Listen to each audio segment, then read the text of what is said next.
Hi, my name is Doug Newell. I'm calling from Wallingford, Connecticut, and I'm 73 years old. I served in the Air Force from 1966 to 1970. From basic training, I got orders for technical school at Fort Lee, Virginia, which is an Army base. I spent 7 months at Fort Lee, Virginia, learning my craft. And while I was there, I didn't realize I was being investigated by the FBI in my hometown for a top secret clearance. And once I got approved for a top secret clearance, I got my orders for Trabzon, Turkey. And Trabzon, I didn't even know where Trabzon was. I didn't know where Turkey was. So I looked at, excuse me, I looked it up on a map, and I said, I don't like this. It was right next to the Soviet Union. And when I first traveled to Turkey, I went through France and Italy, those sort of stops by the aircraft. And finally we got to Ankara, Turkey, which is the capital of Turkey, which is a fairly good-sized city.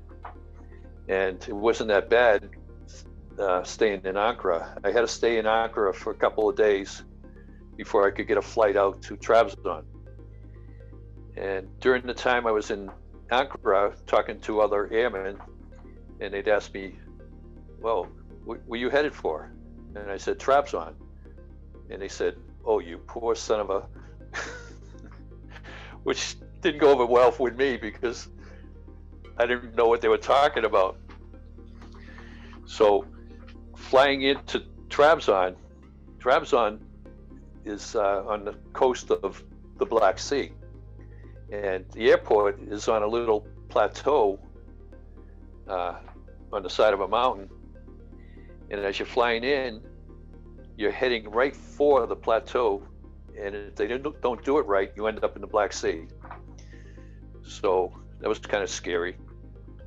And then when I got off the aircraft, we had an Air Force bus waiting for me and a couple other guys that I was with.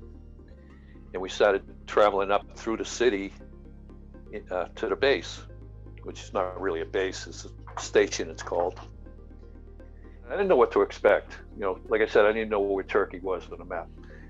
And, you know, I was taking pictures of everything, the Black Sea, and I decided to take a picture of this kid. He picked up a rocket and he threw it at me.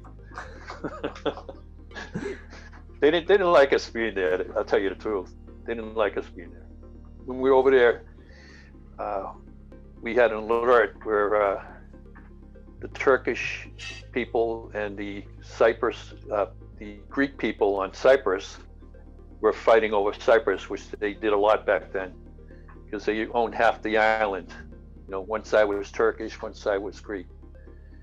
And while they were fighting over it, the people down in our town, down below the hill, were upset with us because they thought we were taking their side, the Greek side, which we weren't. They were both our NATO partners. So when the Cyprus thing blew up, they called us out and you know, gave us our weapons and put us out on the fence.